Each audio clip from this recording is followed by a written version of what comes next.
ఈసారి ఎన్నికల్లో పిఠాపురం నియోజకవర్గం మారుమోగిపోయింది. పవన్ కళ్యాణ్ పోటీ చేయడమే అందుకు కారణం. అయితే అలా పోటీకి త్యాగం చేసిన వ్యక్తికి ఇంతవరకు న్యాయం జరగలేదు. ఈ ఎన్నికల్లో ఏపీలో 3 పార్టీలు పొత్తు పెట్టుకున్నాయి. పొత్తులో భాగంగా చాలా మంది తెలుగుదేశం పార్టీ నేతలు త్యాగాలు చేశారు.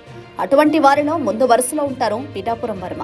పిఠాపురంలో దాదాపు తెలుగుదేశం పార్టీ గెలుపు ఖాయం. ఆ పార్టీకి సంస్థాగతంగా బలం కూడా ఎక్కువ. పైగా అక్కడ వర్మకు చాలా పట్టుంది.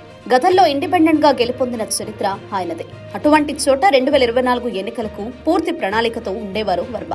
కానీ పవన్ కళ్యాణ్ వచ్చి తాను పిఠాపురం నుంచి పోటీ చేస్తానని చెప్పారు. దీంతో వర్మను సముదాయించారు చంద్రబాబు. ఇప్పుడు సీటు త్యాగం చేస్తే కూటమి అధికారంలోకి వచ్చిన వెంటనే తొలి ఎమ్మెల్సీ నీవేనంటూ బాబు ఆయనకు హామీ ఇచ్చారు. అయితే ఎమ్మెల్సీ పదవులు వస్తున్నాయి, భర్తీ అవుతున్నాయి, కానీ వర్మకు మాత్రం న్యాయం జరగడం లేదు. వర్మతో పాటు త్యాగం చేసిన వారందరికీ పదవులు దక్కడం విశేషం. గత 5 సంవత్సరాలుగా పిఠాపురం నుంచి పోటీ చేయాలని భావించారు వర్మ. వైసీపీ హయాంలో ఉన్న ఇబ్బందులను ఎదుర్కొన్నారు. అదే సమయంలో జనసేన నుంచి పోటీ చేయాలనుకున్నారు తంగెళ్ల శ్రీనివాస్. పవన్ కళ్యాణ్ రాకతో తంగెళ్ల శ్రీనివాస్ కాకినాడ ఎంపీ అభ్యర్థి అయ్యారు. అయితే కాకినాడ ఎంపీ అభ్యర్థిగా జనసేన నుంచి పోటీ చేయాలనుకున్న సానా సతీష్ ఇప్పుడు రాజ్యసభ అభ్యర్థిగా మారిపోయారు.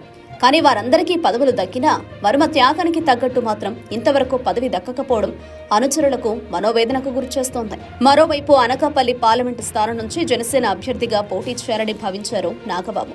ఆ పార్లమెంటు స్థానం పరిధిలోని యలమంచిలిలో నివాసం కూడా ఏర్పాటు చేసుకున్నారు. కానీ చివరి నిమిషంలో పొత్తులో భాగంగా ఆ సీటును బీజేపీకి కేటాయించాల్సి వచ్చింది. దీంతో ఆ సీటును త్యాగం చేశారు నాగబాబు. నాగబాబు నాడు చేసిన త్యాగానికి ఫలితంగా నేడు రాష్ట్ర కేబినెట్లో తీసుకుంటున్నారు. ఒక విధంగా చెప్పాలంటే ఇదొక గోల్డెన్ ఛాన్స్. అయితే అలా త్యాగం చేసిన వారందరికీ పదవులు దక్కుతున్నాయి. కానీ పిఠాపురం వర్మ విషయంలో మాత్రం ఎటువంటి న్యాయం దక్కలేదు. అలా త్యాగం చేసిన వ్యక్తిగా ఉండిపోవాల్సి వస్తుందేమోనన్న బెంగ వర్మను వెంటాడుతోంది.